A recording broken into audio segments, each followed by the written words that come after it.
We are in front of history today, prepared to take the lead in solving the problems that others would only dare to mention. The 5 permanent members of the Security Council, France, China, Russia, the United Kingdom, and of course, the United States, meets this week to discuss the most important challenges of our world today. That they plan to continue their mission to make the UN more effective and efficient at delivering peace, sustainable development, human rights, justice, and humanitarian assistance. Our expectations for the United Nations' future are that it will continue to serve as an effective forum for communication and diplomacy. We desire to see the UN evolve in ways that protect individual nation sovereignty while still encouraging cooperation and concerns that continue to arise. Our focus remains on promoting stability, fostering sustainable development, and supporting frameworks that benefit all member states. Through this approach, we are committed to advancing solutions that uphold peace and prosperity on a global scale.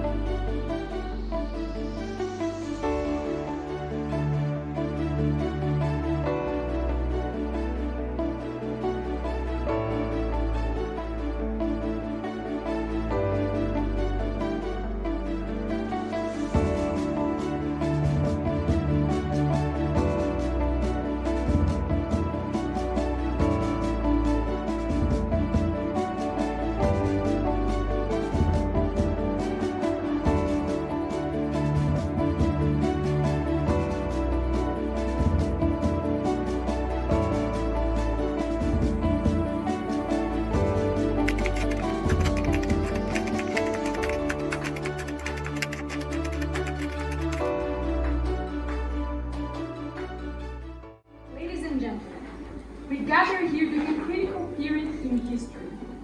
Earlier this week, the leaders of our respective nations met for the opening sessions and reaffirmed their commitment to the objectives of the UN and to addressing global challenges. As secretaries and ministers of foreign policy, our job is to represent our nations and advance our interests. At the same time, we are also tasked with the great responsibility of working together and contribute to global stability and advance common interests. In the ever-changing world that we find ourselves in today, it is key that the UN remains a united front against all adversaries and conflicts. We must accomplish this while maintaining and respecting each nation's sovereignty and territorial integrity. We must show that we can accomplish this not with any arms race, but with handshakes and open minds. The Russian Federation desires to protect the sovereignty of Russia and to shape the world into a more equitable world order that maintains peace and security throughout the world. The Russian people do not desire anger or strife amongst its neighbors. Rather, we desire a just peace and equitable treatment for all Russians throughout the world. Beyond our own borders, the Russian Federation sees a vision of the world where peace and stability can reign if a multipolar world order can be established. The United Nations Security Council was created to ensure peace and reinforce the continued stability our world has enjoyed for the past century. We must be proactive in our efforts to ensure that these ideals this institution was created on are protected and deeply respected by all member states. In the interests of the British people and the Commonwealth, we are committed to the values of democracy, human rights, and the global order that has seen development, quality of life, and life expectancy skyrocket. Now more than ever, it is essential that we work together across borders, cultures, and differences to tackle the great challenges of our time. Our shared humanity calls upon us to transcend our differences and build a future that is just, secure, and prosperous for all. As we reaffirm our commitment to multilateralism, let us remember that the strength of the global community lies not in isolation, but in the collective action of all nations.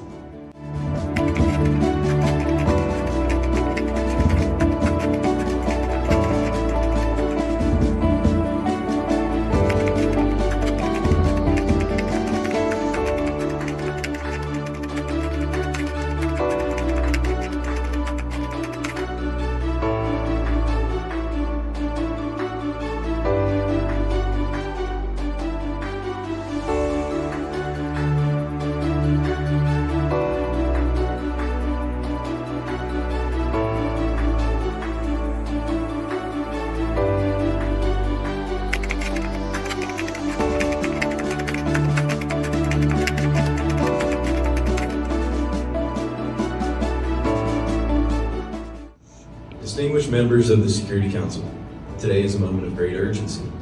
Global security faces another strong challenge that threatens the very principles enshrined within the Charter of the United Nations. As a founding member of this fine institution, France stands unwavering in its commitment to ensure these principles are not only ideas, but actively promoted and enforced. As the President of the French Republic, I stand before you today to call for assistance and cooperation in addressing this assault and recognizing what it stands for, a threat to the respect of human life. In the face of this aggression, we must ask ourselves, what do we, the Permanent Five, represent? Do we stand for the principle of the protection of people, the respect of borders, and for the idea that ideals are not imposed through force? The people of Taiwan have chosen their path, one of democracy, peace, and prosperity. It is their right to determine their own future, free from coercion, intimidation, or force. The United Kingdom condemns any efforts to alter the status quo through the use of force or coercion. Let us be clear. The stakes are not just about Taiwan or the Indo-Pacific. The decisions we make today will shape the world our children inherit. Will it be a world where might takes right, or will it be one where nations large and small are protected by the strength of shared principles and international law? Over the past week, I've been at a complete loss as to why this has happened. France, the United States, and the United Kingdom have proposed legislation that will not avoid veto and cannot be enforced. They refused to negotiate with us, surrendered all the leverage they had, and violently disrespected the international laws they so publicly championed. Why? Why do this? I think I have the answer. They know it will do nothing. The principles outlined in the Charter must be protected, upheld, and executed via resolution, unity, and diplomatic cooperation. We may all be different nations with many rich histories, peoples, and values, but we all came here today under the same core fundamentals of maintaining global security and keeping peace among the sovereign states of the world.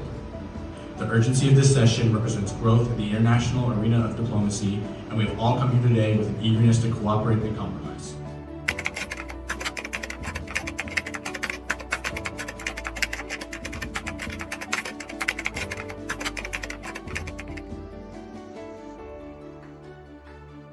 Those in favor of the draft resolution PS 340 of 2024, please raise your hand.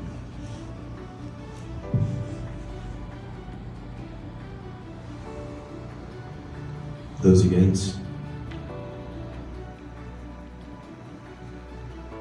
The result of the vote is 3 in favor and 2 against. The draft resolution is not adopted due to the negative vote of 2 permanent members of the Security Council. While a resolution has not been reached today, do not allow this to deter our future efforts. We continue to abide by our goal of international peace, and the ability of representatives from such respective nations to gather here today represents the willingness and dedication of this institution to continue moving forward. It is never an easy matter to navigate developing international issues. Our differences as nations represent a reflection of the diverse dynamics present within the international politics and policies. Through our continued discourse, we will eventually find common ground and successfully assure peace and security for the people of Taiwan. We have always remained diligent in our efforts to enhance multilateral discussion, and our efforts remain present. We as a community will not back down from the challenges set out by the People's Republic of China, and while I continuously urge the PRA to abide by the foundations of international law enshrined within the United Nations Charter, I also request the support of everyone present today. Throughout history, the collective efforts of the United Nations have proven to be a powerful force in restoring peace, so may we continue to build this legacy through the support of each one of you. I would like to thank all present for their efforts and discourse today. As we leave this room, I know that this discussion is not it.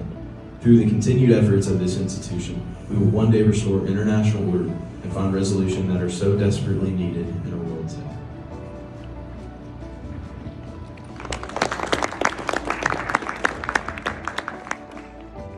We're extremely disappointed with the choices of the People's Republic of China today, and the Republic of France is dedicated to continuing efforts to deterring the conflict and maintaining peace. It is disappointing, of course. We had worked really hard on that resolution and collaborated with several other major powers in the world, and I felt that China was unable to listen, and that Russia was also just let emotion get into it. I'm hopeful for further collaboration in the future, and that way can resolve this issue. Well, I'd say that did not go entirely the way that we desired. I think that the actions of China were just not an overall smart move to invade Taiwan, but we also do believe that the way that the West is interfering in their actions is just not reflective of the ideals that the UN Charter so explicitly states. We think that the demands that the West has made for China were just, it's like I said, heinously ignorant. And I really wish we could have come to a better conclusion. But today was just a minor setback, but it's not how you fall, it's if you can get back up again.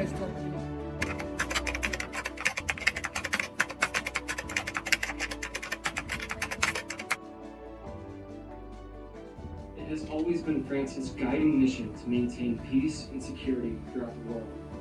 Currently, this mission is being undermined by China's vicious invasion of Taiwan. We value the efforts made by both the United States of America and the United Kingdom to resolve this matter peacefully. And while we appreciate the Russian Federation's condemnation of China's invasion, their ambivalence towards this conflict functions only to enable this onslaught. The Chinese Communist Party would have you believe that the war is legal, citing the One China policy and various other agreements as evidence. This justification is illegal under international law, as the UN Charter prohibits the use of force to resolve disputes or alter borders. Taiwan's de facto autonomy and functioning as a self-governed democracy means that any attempt to annex it violates the principles of self-determination and peaceful dispute resolution. We must be prepared to act decisively with these like-minded states. Since China has refused to withdraw its forces, the United States will lead the effort to impose economic sanctions, restrict access to global financial systems, and to deepen support for Taiwan's security. This is not about confrontation, but rather preserving the integrity of international law and norms. We urge all peace-loving nations to stand firm against aggression. While unanimity in this council is ideal, history shows us that progress is possible even without it. Our nation's continuous commitment to respecting the sovereignty of all nations will remain a foundational cornerstone of our foreign policy, reflecting our own experience of colonial control. History and reality both show that Taiwan remains a natural part of China's territory, which is stated explicitly in international law since World War II and a Resolution 2758, which restored China's rights within the UN and removed any reason to believe in the existence of two Chinas. Russia took preliminary action to defend ourselves from being completely surrounded by unfriendly nations on the entirety of our European border.